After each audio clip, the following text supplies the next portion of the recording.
Την ήξερες την ιστορία του αετού? Άμα δεν την ξέρεις, κάτσε εδώ να στην πω.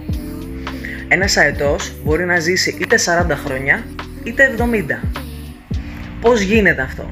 Στα 40 του χρόνια ο αετός, τώρα το αεράκι αυτό είναι τελείως φυσικό, στα 40 του χρόνια ο αετός, τα νύχια του και το ράμφος του έχουν πάρει μια τελείως κυκλική, μια καμπύλη.